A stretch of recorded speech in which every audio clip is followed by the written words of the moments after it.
नमस्कार। 5 राज्यों के विधानसभा चुनाव को लेकर नए ओपिनियन पोल के आंकड़े सामने आ चुके हैं। आखिर क्या कुछ होने वाला है 5 राज्यों को लेकर, सबसे पहले बात करते हैं पंजाब में सीएम बदलकर क्या कांग्रेस ने सही किया है या नहीं, इसको लेकर ओपिनियन पोल के आंकड़े क्या कहते हैं। जहां दोस्तों अगर बात करें तो कांग्रेस ने पंजाब में सीएम बदलकर यह फैसला कहीं न कहीं 59% लोग ने माना सही है, जबकि 41% लोग इसके खिलाफ नजर आए हैं। अगला सवाल है कि कैप्टन को हटाने से कांग्रेस को फायदा होगा या नहीं। हाँ कहते हैं 54%, नहीं कहते 46% लोग यहाँ पर जो है पंजाब को लेकर सर्वे में अपनी सहमति दर्ज की है। जबकि पंजाब के सीएम के लिए चन्नी सही पसंद है या नहीं, इसको लेकर भी हाँ कहते 60% की हाँ सीएम चन्नी सही है, जबकि नहीं ऐसे 40% लोग आते हैं। अगला सवाल यह है कि सिद्धू के नेतृत्व में कांग्रेस पंजाब में जीत पाएगी या नहीं, क्योंकि जिस कहा से मुख्यमंत्री बदला है और यहाँ पर आंकड़े ये आ रहे हैं सामने की खबर है कि अब सीएम को लेकर जो 2022 को लेकर जो चुनाव लड़ा जाएगा वो कहीं न कहीं सिद्धू के नेतृत्व में ही लड़ा जाएगा।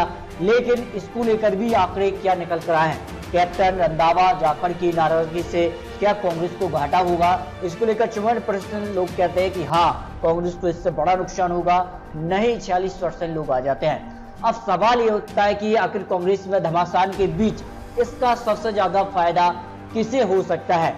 आंकड़े कहते हैं कि 42% लोग ये मान रहे हैं कि सबसे ज्यादा फायदा आम आदमी पार्टी को होने वाला है, अकाली दल को 22%, बीजेपी को भी फायदा हो रहा है क्योंकि बीजेपी के पास पंजाब में कोई बड़ा नेता नहीं है जो कहीं न कहीं पंजाब में बीजेपी अपनी सरकार बना ले। लेकिन अटकलें लगाई जा रही हैं कि यहाँ पर कैप्टन अब बीजेपी की तरफ जा सकते हैं, जो यहाँ पर खबर निकल कर आई है। अन्य 6% लोगों का मानना रहा है। अब देखिए यहाँ पर बात की तो किसे कितना वोट शेयर पंजाब में इस वक्त दिखाई दे रहा है। आज विधानसभा चुनाव तो कांग्रेस करीब 32% वोट शेयर, अकाली दल को 22, सबसे ज्यादा 36% वोट शेयर आम आदमी पार्टी को जा रहा है, बीजेपी को सिर्फ 4% वोट शेयर, अन्य को 6% वोट शेयर जा सकता है।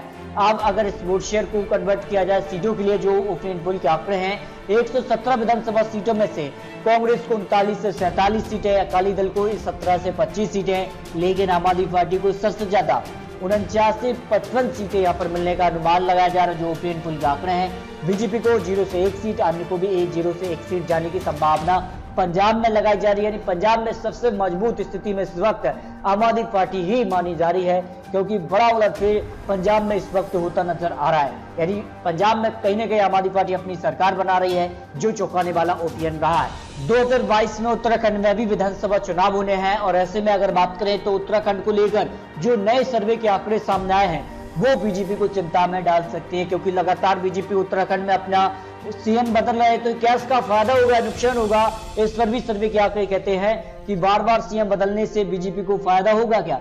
हाँ कहते हैं 33%, नहीं 67% लोग इसके खिलाफ हैं कि सीएम बदलने से फायदा नहीं नुकसान होगा।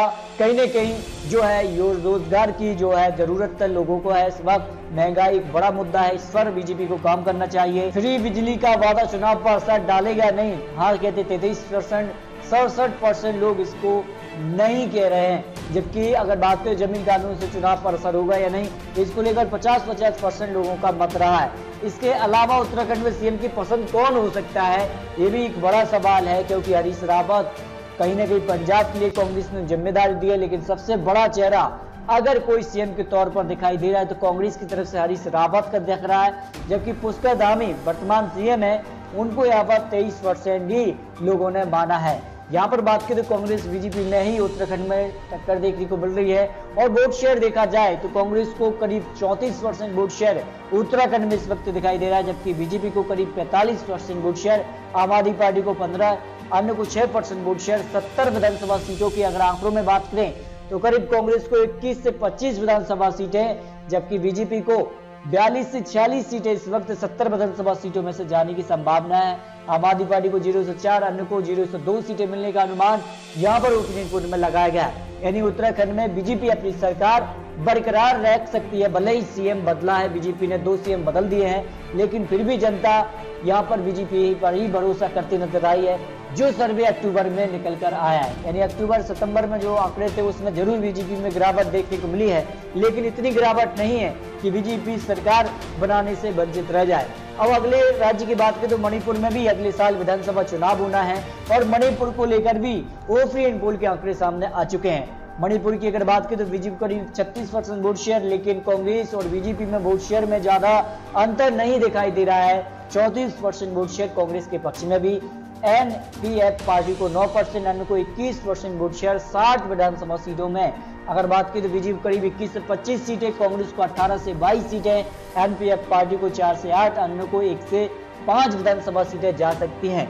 अगर कांग्रेस कुछ नई रणनीति तैयार करती है तो मणिपुर में जरूर सरकार बनाने के आंकड़े तक पहुंच सकती है, जो 60 विधानसभा सीटों को लेकर ओपिनियन पोल के आंकड़े निकलकर सामने आए हैं।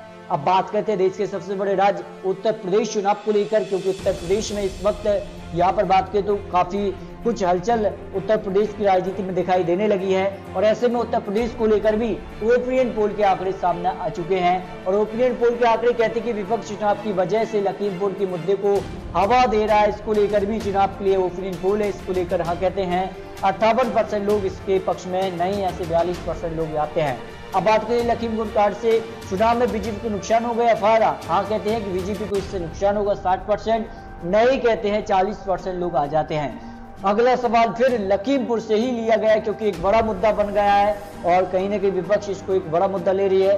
तो यहाँ पर बात करें सरकार की छवि को नुकसान हो गया, नहीं 70% लोग कहते हैं कि हाँ योगी आदित्यनाथ की छवि पर इसका असर पड़ेगा, नहीं 30% लोग आ जाते हैं। अब देखिए सबसे बड़ा मुद्दा इस वक्त बना हुआ है वो है किसान आंदोलन। जी दोस्तों, किसान आंदोलन लगातार यहाँ पर बात करें तो जारी है, और ऐसे में अगर बात करें तो किसान और यहाँ पर जाटों का जो समर्थन बीजेपी को 2017 विधानसभा चुनाव में मिला था, लेकिन इस बार कुछ नया हो सकता है। जो आंकड़े कहते हैं कि किसान आंदोलन को लेकर किसान सही या सरकार सही है, इसको लेकर किसानों को लेकर यहाँ पर जो यहाँ पर आंकड़ा निकला है उसमें 59% लोग कहते हैं कि हाँ किसान सही है।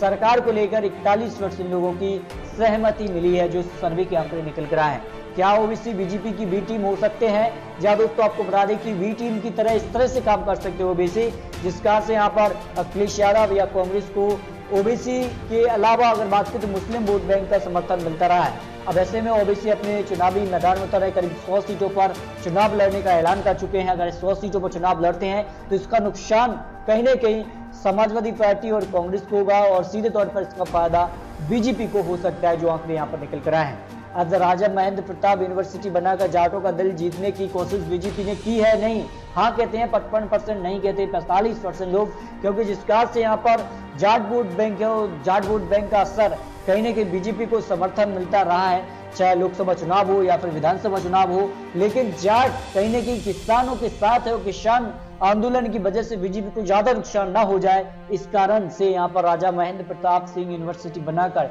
दिल जीतने के प्रयास जरूर किया है। अब बात करते हैं कि उत्तर प्रदेश में किसे कितनी सीट और कितने वोट शेयर इस वक्त दिखाई दे रहे हैं। 403 सीटों के लिए जो ओपिनियन पोल के आंकड़े निकले हैं, इसमें बीजेपी करीब 41% वोट शेयर, समाजवादी पार्टी को 32% वोट शेयर, बीएसपी को 15, कांग्रेस को 6 और अन्य को भी 6% वोट शेयर जा सकता है। अगर इस वोट शेयर को कन्वर्ट सीटों में किया जाए तो बीजेपी आराम से यहाँ पर जो बहुमत का आंकड़ा 202 सीट है उसको पार करती नजर आ रही है। 241 से 249 सीटें समाजवादी पार्टी और 130 से 138 सीटें, बीएसपी को 15 से 19 सीटें, कांग्रेस को 3 से 7, अन्य को 0 से 4 सीटें जाने की संभावना ओपिनियन पोल में लगाई गई है।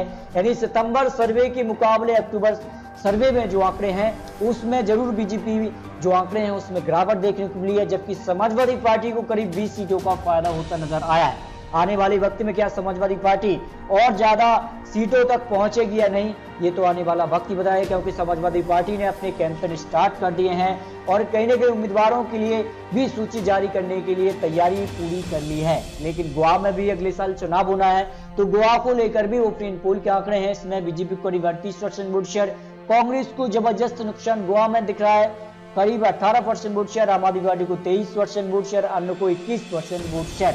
लेकिन आम आदमी पार्टी ने गोवा में बड़ा ऐलान किया है, कहीं न कहीं बीजेपी से ज्यादा काम करने की यहाँ पर जो है दावा आम आदमी पार्टी ने किया है। लेकिन सर्वे के आंकड़े कहते हैं कि बीजेपी करीब 24 से 28 सीटें, 40 सीटों में से कांग्रेस को 1 से 5, आम आदमी पार्टी को 3 से 7, अन्य को 4 से 8 विधानसभा सीटों पर जीत मिलने का अनुमान ओपिनियन पोल में लगा है। तो दोस्तों उत्तर प्रदेश समेत अन्य राज्यों को लेकर ओपिनियन पोल के आंकड़े निकलकर सामने आए हैं। लेकिन दोस्तों ये तो आंकड़े चुनावी अनुमान है, आने वाले वक्त में क्या कुछ होगा, किस प्रकार से चुनावी वादे होते हैं और किस प्रकार से जनता के बीच यहाँ पर बड़े बड़े दिग्गज नेता पहुंचते हैं, क्या सरकार के साथ लोग जाएंगे या फिर कुछ नया होने वाला है, ये तो आने वाला समय ही बताएगा। लेकिन दोस्तों, आपको क्या लगता है 5 राज्यों पर किसकी बनने वाली सरकार? इस पर अपनी राय कमेंट बॉक्स में जरूर रखिए। और दोस्तों, आप किसे सबसे अच्छा नेता मानते हैं उसको भी अपनी प्रतिक्रिया जरूर दीजिए। तो मिलते हैं दोस्तों और सटीक महत्वपूर्ण विश्लेषण के साथ, तब तक के लिए जय हिंद, जय भारत।